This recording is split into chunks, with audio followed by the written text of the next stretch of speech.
D'accord.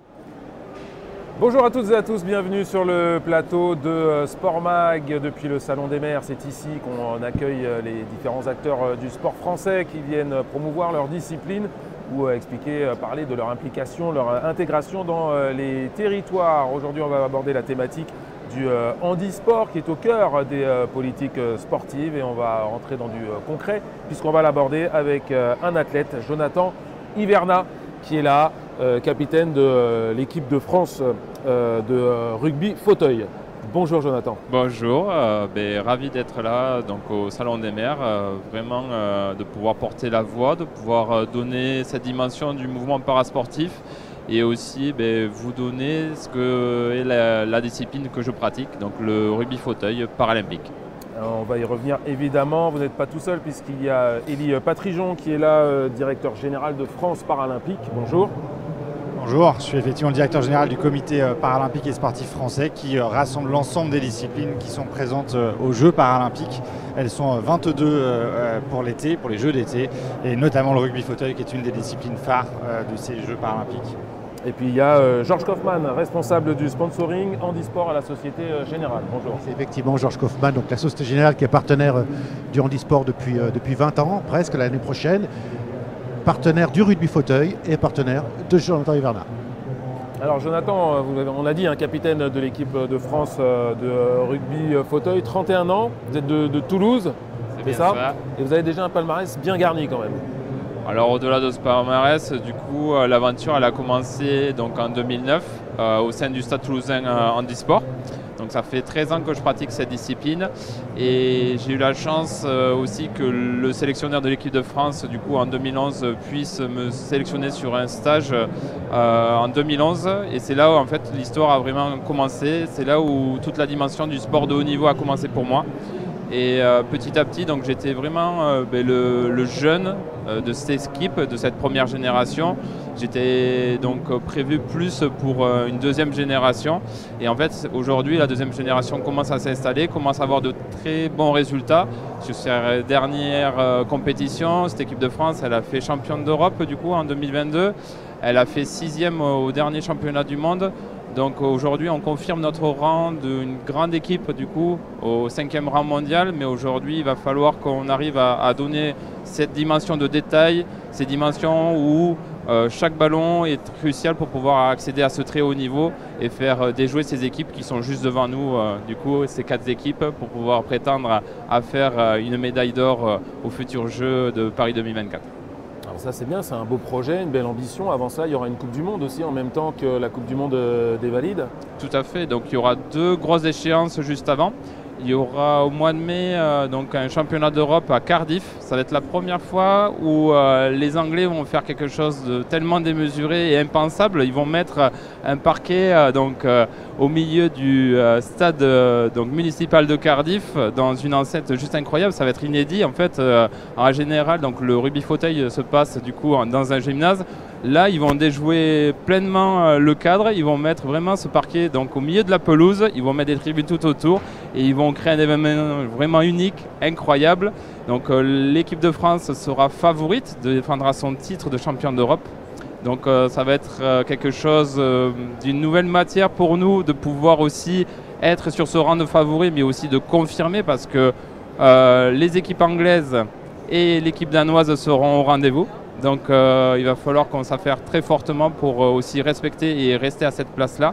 Et après, on pourra se projeter sur cette Coupe du Monde qui sera très particulière parce que ça va être la première fois en France, du coup à Paris. Il va y avoir donc la Coupe du Monde de rugby et également un tournoi, donc une Coupe du Monde de rugby fauteuil. Donc ça va être juste inédit, 2 grosses compétitions dans un même lieu à Paris et tout simplement dans une dimension inclusive et juste incroyable. Bravo pour tout ça, Élie. C'est vrai que le rugby fauteuil incarné par Jonathan, c'est un formidable ambassadeur aussi pour le sport paralympique. Oui, effectivement, ce sont des disciplines qui jusque-là n'étaient pas très connues, mais qui sont des véritables moteurs en termes de visibilité, à la fois leurs athlètes et la discipline en question. Si vous n'avez jamais vu le rugby fauteuil, je vous invite à y aller. C'est très spectaculaire, c'est très tactique et en même temps c'est un engagement physique vraiment démesuré de l'ensemble des athlètes. Ça vous fait aussi voir les sports d'une manière un petit peu différente et nous on a besoin de ces locomotives-là d'ici 2024 pour faire en sorte que ces sports moteurs que sont le rugby fauteuil, que sont le basket fauteuil, que sont le para-athlétisme, qui vont toutes accueillir des compétitions internationales majeures en France d'ici 2024, puissent être véritablement nous donner de l'élan pour rendre les Jeux encore plus visibles, les Jeux paralympiques encore plus visibles. Et on a besoin de ça. Et les résultats aujourd'hui du rugby fauteuil qui progressent de compétition en compétition, les résultats qui progressent dans plein d'autres disciplines, l'organisation de compétitions en France, mais à Paris, à Montpellier, récemment sur du tennis de table, ça va vraiment être des piliers de la réussite des Jeux paralympiques à Paris. Et nous, on veut ça. On veut gagner en visibilité. On veut conquérir le cœur des Français. Pour conquérir le cœur des Français, on a besoin d'athlètes performants, on a besoin d'équipes qui gagnent, on a besoin d'équipes qui engagent et on a besoin de diffuseurs, de médiatisation qui montrent ce que sont les sports paralympiques. Les sports paralympiques, le paradigme doit changer. Ce n'est pas des personnes handicapées qui font du sport. Ce sont des sportifs. D'abord des sportifs qui sont en situation de handicap, mais qui sont d'abord des sportifs, qui s'entraînent au quotidien, qui triment au quotidien, qui vont à la muscu le dimanche matin quand ils n'en ont pas envie, comme tout athlète de haut niveau.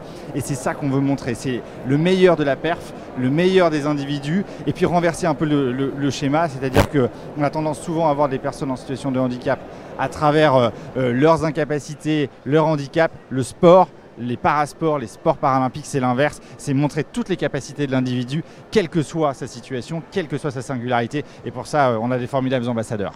C'est un discours qui trouve un écho forcément chez vous, chez les sponsors. La Société Générale, elle est sponsor du rugby, entre guillemets, valide, sponsor de tous les rugby finalement. Oui, c'est tout à fait ça. En fait, Jonathan nous permet justement de faire ce trait d'union entre nos deux axes corporate, nos axes de groupe, c'est-à-dire le rugby et le handisport, avec Société Générale, partenaire de tous les rugby, effectivement, sur tous les terrains du rugby. Donc l'histoire avec Jonathan a démarré en 2017, à l'occasion des Jeux de Rio, à l'occasion d'une campagne de communication qu'on a voulu mettre en place avec des athlètes qui étaient aux Jeux. Et puis on a trouvé très, très juste, très, très légitime de prendre Jonathan parmi nos athlètes dans notre team. Au départ, il faisait partie de la team rugby, ensuite on a créé une team handisport. Et Jonathan nous permet, comme notre partenariat avec le rugby fauteuil, nous permet justement de la meilleure des manières de faire ce lien entre nos deux axes. Et puis comme Jonathan, à travers ce partenariat, ça lui permet aussi de rentrer un petit peu plus dans le monde du rugby valide. Il rencontre des athlètes de la Team SG au niveau rugby. Voilà, et on est content de réunir ces deux univers. Qu'est-ce que vous apporte ce partenariat, Jonathan ? Alors la Société Générale, c'est un partenariat de cœur. C'est un partenariat avec énormément de valeurs et les valeurs du rugby. Donc qui sont l'état d'esprit, le dépassement de soi, l'entraide, mais aussi dans un seul et même but, c'est que cette équipe de France, elle souhaite figurer aussi bien que ce 15 de France, autant des hommes et des femmes du coup. Donc il y a une réelle volonté de se surpasser et la Société Générale, c'est le premier et un des premiers acteurs qui souhaite vraiment s'instruire à l'idée de pouvoir communiquer fort, être très inclusif dans une démarche du mouvement parasportif, mais aussi mettre en lumière tous ces parasportifs. Et je pense que ça, c'est des valeurs humaines et inclusives qui sont juste incroyables pour ma part. Et pour ça, la Société Générale, elle n'hésite pas, au-delà d'être ambassadeur, donc qu'on ne porte pas que ce symbole de sportif. On est là aussi acteur au sein du groupe interne de vouloir sensibiliser les collaborateurs, mais aussi le grand public autour de ces différentes thématiques. Qu'est-ce qu'un sportif de haut niveau en dit aussi aujourd'hui? Quels sont ses obstacles? Quelles sont ses difficultés? Mais qu'est-ce que ce sportif-là a trouvé comme solution pour pouvoir pallier à tout ça? Comment il s'entraîne? Est-ce qu'il s'entraîne différemment? Est-ce qu'il y a les mêmes exigences? Il y a plein de questions qui peuvent vraiment se poser. Et on arrive à travers ces différentes thématiques de pouvoir donner un nouvel élan, donner aussi notre matière, comment on manage. Moi, en tant que capitaine de cette équipe de France-là, les différents rôles au sein de la Société Générale ont des métiers à pression. Quelles sont les dimensions de pouvoir remotiver une équipe? Comment redonner de l'élan? Comment tout ça? Donc c'est tous ces biais-là, et aussi d'un point de vue communicatif, de pouvoir mettre en avant cette discipline unique et spectaculaire qui est le rugby fauteuil. Qu'est-ce qu'elle vous a apporté justement cette discipline dans votre quotidien? Alors, pour vraiment répondre et être très synthétique sur cette question-là, on pourrait en parler vraiment beaucoup, le rugby fauteuil, c'est devenu mon mode de vie. Je le dis clairement, je le dis ouvertement du coup sur différents articles que j'ai pu faire avec Sport Mag. Le sport est une école de la vie. Et pour ma part, elle m'a totalement transformé. Et à travers aussi les différentes activations, événements, j'ai pu avoir de plus en plus confiance en moi, être beaucoup plus déterminé, entreprendre les choses. Et c'est devenu tout simplement où je suis passé de quelqu'un de très introverti, complètement effacé, qui presque suivait un groupe vraiment, à quelqu'un presque qu'on me qualifierait comme un meneur d'hommes. Quelqu'un qui a envie de transmettre du bonheur, qui a envie de transformer du plaisir, mais donner cette science d'héritage aussi, qui est peut-être là, juste là, très calme, mais qui est sur un terrain un vrai guerrier, un vrai capitaine qui est prêt à ferrailler tout au long du match pour aller jusqu'au bout de la victoire. C'est un sacré message que j'ai ressenti moi depuis quelques jours ici, c'est qu'au-delà du sport, on essaye de mettre les personnes en situation de handicap vraiment au cœur de la politique aujourd'hui sportive en France. Oui, absolument. On assiste et on le constate depuis plusieurs semaines à une vraie évolution de l'appréhension des personnes en situation de handicap dans le sport. Le sport pour une personne en situation de handicap, comme Jonathan vient de le dire, c'est évidemment du bien-être physique et psychique comme pour tout individu, handicapé ou non, mais c'est aussi pour les personnes en situation de handicap, pour les collectivités territoriales, la prolongation des politiques publiques, nous on en est convaincus. Lorsque vous pratiquez une activité physique régulière quand vous êtes en situation de handicap, vous conservez et vous développez des capacités. Et ça c'est fondamental, notamment dans la prévention de la dépendance. Nous c'est le message qu'on essaye de faire passer aux collectivités territoriales dans le cadre de ces journées-là. Quand vous faites du sport régulièrement, vous baissez de 10 ans la prise en charge de la dépendance. C'est des études qui le montrent. 10 ans quand vous pouvez vous transférer d'un fauteuil roulant tout seul à votre lit, à vos toilettes, pour aller à la douche, eh bien c'est en termes de politique publique un levier considérable de prévention.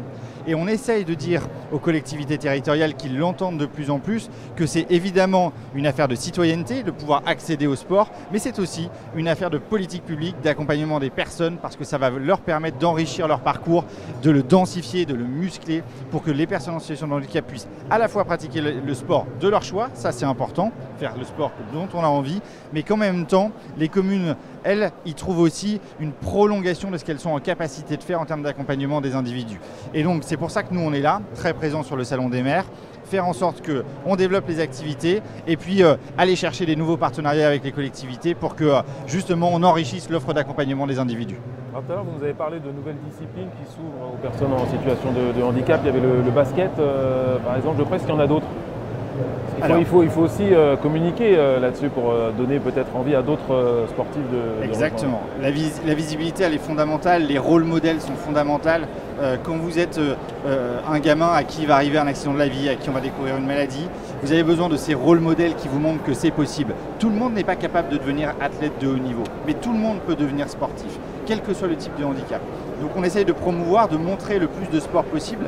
L'enjeu de la médiatisation, de la visibilité des sports paralympiques, elle est considérable. Il est considérable parce que si on n'a pas de diffusion, eh bien vous ne parvenez pas au cœur des gens, vous ne parvenez pas au cœur de la réalité des gens. Et parfois quand on est parent d'un enfant en situation de handicap, le parcours de vie peut être un peu compliqué. Vous avez des rendez-vous avec les médecins, vous avez des rendez-vous, il faut vous battre pour que votre gamin soit scolarisé dans de bonnes conditions, etc.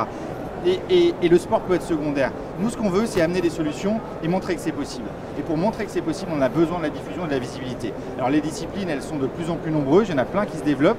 22 sports aux Jeux paralympiques aujourd'hui, mais des dizaines et des dizaines et des dizaines de pratiques. On discutait tout à l'heure avec Jonathan en préparant cette émission du fait qu'il existe plusieurs types de rugby pour personnes en situation de handicap.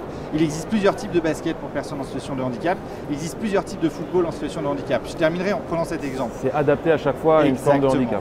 Exactement. Aujourd'hui, la discipline paralympique, c'est le cécifoot. Donc vous ne voyez pas, c'est du foot pour des personnes déficientes visuelles. Mais il existe du foot pour personnes amputées qui va se pratiquer avec des béquilles. Il existe du foot pour des personnes qui sont atteintes de déficience intellectuelle. Et donc l'accompagnement et l'adaptation des règles va être différente. Il existe énormément de disciplines. Elles ne sont pas suffisamment connues. Donc c'est vraiment le travail qui nous attend. On a commencé évidemment, mais qui nous attend. Les Jeux de Paris 2024 vont vraiment nous servir à passer un cap grâce à cela. Et c'est vrai que vous parliez du cécifoot et on entend parler, on le voit un petit peu grâce à Yvon Wanji, qui est un formidable ambassadeur et qui colporte la bonne parole sur de nombreux médias. Je crois qu'il est à la Coupe du Monde au Qatar en ce moment. Georges Kaufmann, est-ce que la Société Générale sponsorise d'autres activités handisport ou a l'ambition de le faire, notamment en vue des JO, certainement? La Société Générale, en fait, en tant que partenaire de la Fédération française de handisport, partenaire de tous les sports. En fait, c'est une fédération multisport. Même si on est devenu partenaire assez récemment du rugby fauteuil, on est partie prenante sur toutes les disciplines. Donc on soutient la Fédération française du sport sur l'organisation de tous les grands événements qui ont lieu en France. On était partenaire récemment du championnat du monde de paracyclisme. Donc vraiment, nous, ce qui nous intéresse, c'est d'aider au développement du handisport, sur tous les terrains du handisport, du loisir au haut niveau. Donc aujourd'hui, on a le haut niveau avec nous. On a un team de 6 athlètes. Mais l'ancrage local, pour nous, est très très important. Donc à la Société Générale, ce partenariat, on le décline au niveau local, au niveau des territoires. Et on monte des partenariats entre nous. Enfin, on encourage ces partenariats entre nos directions locales et les clubs et les comités départementaux. Et on peut dire aujourd'hui qu'on est partenaire de tous les comités régionaux en France. C'est très important pour nous d'être implantés et de participer au développement du handisport en région. Et on est aussi plus particulièrement partenaire de la politique jeune de la Fédération française. C'est très important. Ils ont des rendez-vous jeunes réguliers. C'est très important pour les jeunes de pouvoir avoir accès au handisport. Donc ça, c'est quelque chose de très très important. Et pour finir, au niveau de la Société Générale, on est très très fiers à la Société Générale de soutenir le handisport, d'aider au développement du handisport. Et je le vois à travers les opérations de sensibilisation qu'on organise pour nos salariés, qui sont un vrai succès. Alors on a 6 ambassadeurs qui interviennent. Moi je fais le tour de France avec eux et notamment Jonathan est très très présent. Effectivement, comme elle dit tout à l'heure, il y a un vrai message à passer, outre leur statut de sportif de haut niveau et les leçons qu'ils peuvent nous donner. Eh bien, ils ont un message très très fort. Il y a des parallèles à faire avec le monde de l'entreprise et puis il y a des champions à connaître. La Société Générale, on est vraiment là pour servir le handisport et on essaye modestement à notre niveau d'aider à la médiatisation de ces champions d'exception. Quand une équipe ou un athlète paralympique obtient une médaille, est-ce que ça a un retentissement, une valeur autre que quand c'est invalide entre guillemets? Alors oui, de plus en plus. Est-ce que ça rejaillit plus peut-être? Oui, de plus en plus, mais pas complètement. C'est-à-dire qu'on constate par exemple sur des sports olympiques très peu connus, comme le pentathlon ou comme l'escrime, qui sont finalement des sports assez peu médiatisés en dehors des Jeux, qu'une médaille olympique va avoir un taux de transformation en termes de nombre de licenciés plus important que ça n'est le cas chez nous. Pourquoi? Parce qu'en fait, les freins à la pratique sont plus nombreux côté parasport, côté paralympique, qui ne le sont côté valide. Et donc il faut travailler à cette chaîne d'accès à la pratique. Cette chaîne d'accès à la pratique, je pourrais en parler des heures, mais je peux vous donner quelques exemples. Il faut d'abord que le médecin qui vous accompagne au quotidien, il n'ait pas peur. Il n'ait pas peur de votre pratique sportive. Il faut qu'il vous accompagne en vous disant c'est possible. Il faut que vous ayez un gymnase adapté. On ne fait pas du rugby fauteuil dans un gymnase où il y a des marches. S'il y a des marches, ça ne fonctionne pas sur rugby fauteuil. Il faut que vos vestiaires soient adaptés.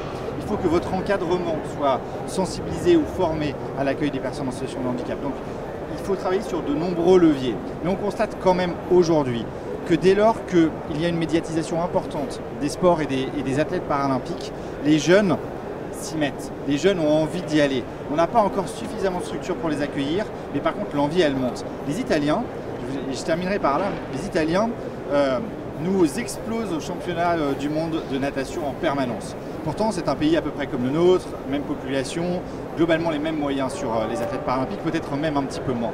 Mais les Italiens diffusent l'ensemble des championnats italiens de paranatation chaque année. Ils diffusent des compétitions tout au long de l'année de paranatation. Et donc en fait le grand public, il le voit que ça existe. Il voit qu'on peut faire ce sport-là. Chez nous, ce n'est pas encore le cas. Et donc c'est aussi ce travail-là qui doit nous aider, faire en sorte que les Jeux paralympiques qui sont aujourd'hui très médiatisés, vraiment on a atteint des sommets inégalés, je pense qu'à Paris ça sera encore mieux, faire en sorte que ça ne soit pas juste tous les 4 ans.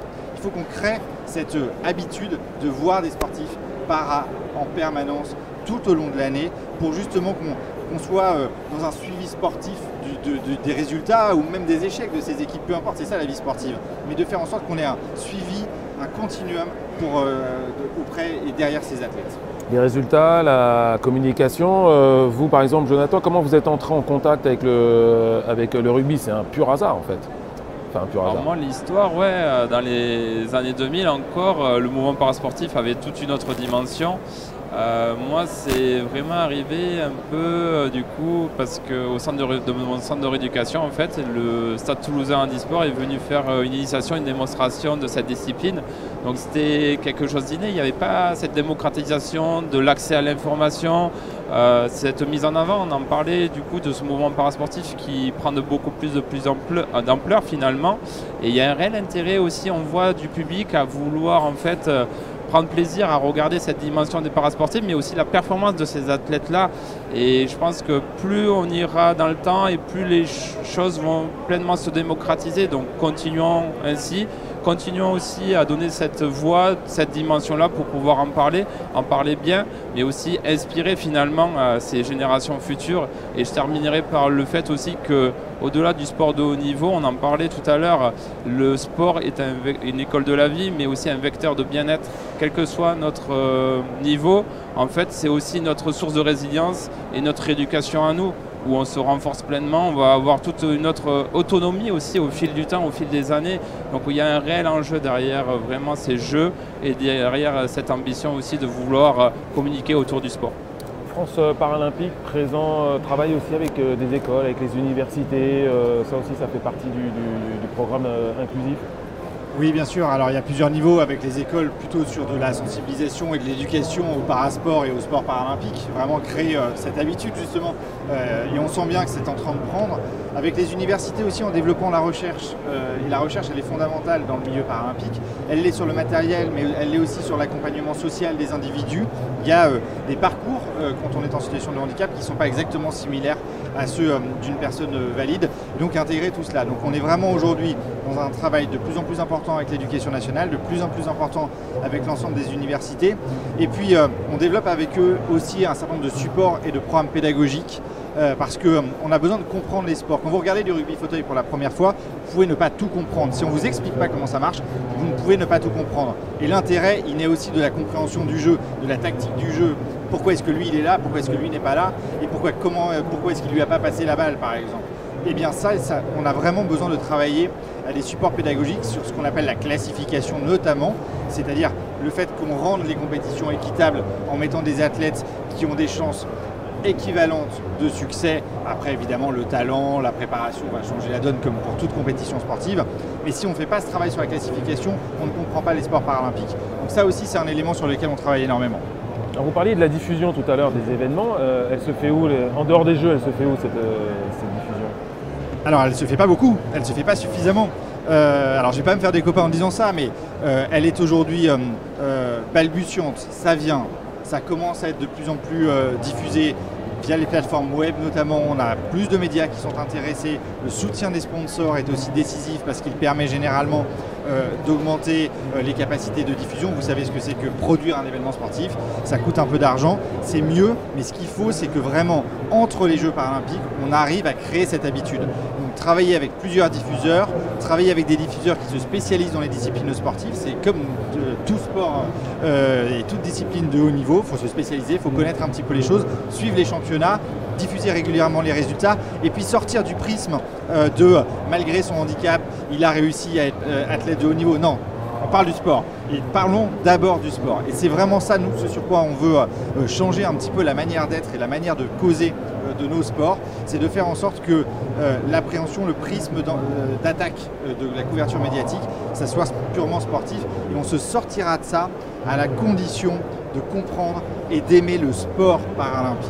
Et donc vraiment, on est vraiment là. C'est vraiment notre objectif aujourd'hui. Mais est-ce qu'à l'image de ce que font les Jeux Olympiques, c'est-à-dire de diffuser en même temps ou successivement les Jeux Olympiques puis les Jeux Paralympiques dans un même package, dans une même séquence, est-ce que d'autres sports doivent s'inspirer de ça aussi pour faire évoluer le sport, pour au moins la diffusion, la communication pour le sport des personnes en situation de handicap? Vous avez peut-être un avis là-dessus? Par exemple, on peut imaginer que pendant la Coupe du Monde de rugby, en même temps, on diffuse la Coupe du Monde de para-rugby.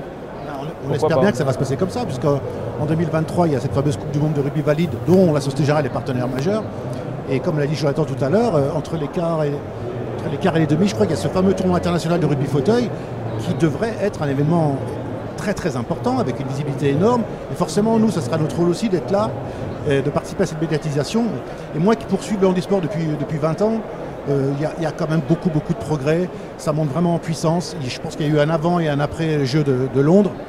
Et je n'ai pas de doute sur le fait que ça va progresser. Et le rugby fauteuil, à mon avis, bénéficiera d'une exposition, à mon avis, exceptionnelle, comme a dit Jonathan, parce que ça va être exceptionnel d'avoir ce tournoi au sein de cette Coupe du Monde de rugby. Et nous, ça sera notre rôle, ça sera notre rôle d'en parler, on en parlera, parce que c'est très très important pour nous de faire profiter le rugby fauteuil de l'aura du rugby valide. C'est un peu notre rôle aussi. On peut imaginer la France qui gagne sa Coupe du Monde en 2023 et vous, dans la foulée, il y a les moyens dans cette équipe, dans cette structure de faire les deux, le doublé, Coupe du Monde, JO, c'est trop?